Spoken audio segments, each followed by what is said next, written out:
अस्सलामुअलैकुम दोस्तों। उम्मीद है आप सब खैरियत से होंगे। आज हम पाकिस्तान के सुपरहिट ड्रामा सीरियल के इंतहाई सस्पेंस, ड्रामाई और जज्बाती मनाजिर से भरपूर आने वाले नए एपिसोड के बारे में बात करने वाले हैं। ड्रामे की कहानी अब एक ऐसे इंतहाई नाजुक मोड़ पर ऑन पहुंची है जहां एक तरफ दादी की सालों की बसीरत, सच्चाई और तजर्बा है तो दूसरी तरफ ज़रियाब की अंधी मोहब्बत, गुरूर, जिद और मादियत परस्ती। आज की इस वीडियो में हम तफसील से जायजा लेंगे कि आने वाली किस्त में ज़रियाब की जिंदगी में क्या बड़ा तूफान आने वाला है, किस तरह उसके और दादी के दरमियान एक जबरदस्त जज्बाती जंग छिड़ने वाली है और क्या दादी का खदशा सच साबित होकर ज़रियाब को तबाही के दहाने पर ले जाएगा। आने वाली किस्त में नाजरीन को इस ड्रामे का सबसे बड़ा और जानदार टकराव देखने को मिलेगा। दादी अपनी तमाम तर मोहब्बत, फिक्र और दिली हमदर्दी के साथ ज़रियाब के पास बैठती हैं और उसे जिंदगी की कड़वी सच्चाई से आगाह करने की आखिरी कोशिश करती हैं।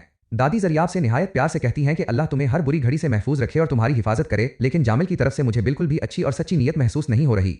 मुझे ऐसा क्यों लग रहा है कि जिसे तुम मोहब्बत समझ रही हो वो मोहब्बत बिल्कुल नहीं है, बल्कि सिर्फ 4 दिन की दिल लगी है और जामिल तुम्हारे साथ सिर्फ अपना टाइम पास कर रहा है। वो खबरदार करते हुए कहती हैं कि वो शख्स तुमसे कभी भी सच्ची शादी नहीं करेगा। लेकिन मोहब्बत की धुंध और अपने गरूर में डूबी हुई ज़रियाब पर दादी की इस खुलूस भरी नसीहत और डर का बिल्कुल उल्टा असर होता है।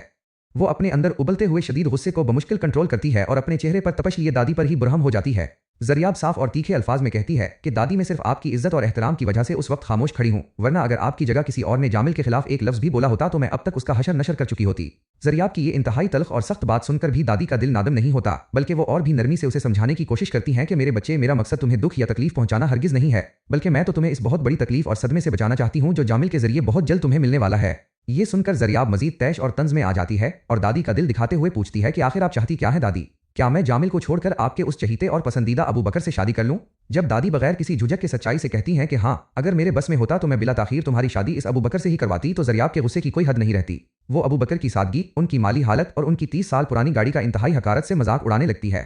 ज़रियाब कहती है कि जिस पुरानी गाड़ी पर वो अबू बकर आपसे मिलने हमारे घर आता है, इस गाड़ी को तो हमारे बंगले का ड्राइवर भी हाथ न लगाए और न चलाए। वो जामिल की दौलत, अमीराना लाइफस्टाइल और बड़ी गाड़ियों का मुवाजना अबू बकर से करते हुए जामिल को उससे लाख दर्जे बेहतर और ऊंचा करार देती है। ज़रियाब की ये बेहिस्सी और मादियत परस्ती देखकर दादी का दिल अंदर से टूट जाता है और वो शदीद मायूसी और दुख के साथ एक ऐसा तारीखी जुमला बोलती हैं जो इस पूरे ड्रामे का असल निचोड़ और मुस्तकबिल का फैसला है।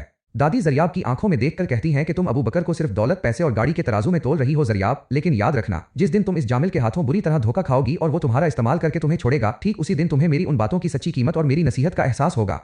दोस्तों, ये सीन इस पूरे ड्रामे का सबसे अहम मोड़ साबित होने वाला है, क्योंकि ज़रियाब का यही गरूर, दौलत का घमंड और जामिल पर अंधा भरोसा आगे चलकर उसकी जिंदगी की सबसे बड़ी तबाही और बर्बादी का सबब बनेगा। दादी का बोला हुआ एक एक लफ्ज़ पत्थर पर लकीर साबित होगा और ज़रियाब को बहुत जल्द अपने किए पर ज़ारो कतार रोना पड़ेगा। आपका इस पूरे मामले के बारे में क्या ख्याल है? क्या ज़रियाब को अपनी दादी की बात मानकर सच्चाई को कबूल कर लेना चाहिए था या जामिल वाकई सच्चा साबित होगा? अपनी कीमती राय का इजहार नीचे कमेंट सेक्शन में ज़रूर कीजिएगा। अगर आपको ये वीडियो और रिव्यू पसंद आया हो तो इसे लाइक और शेयर करें और ड्रामों की ऐसी ही ज़बरदस्त अपडेट्स और रिव्यूज़ के लिए चैनल को सब्सक्राइब करना बिल्कुल ना भूलें। अपना बहुत ख्याल रखिएगा। अल्लाह हाफिज़।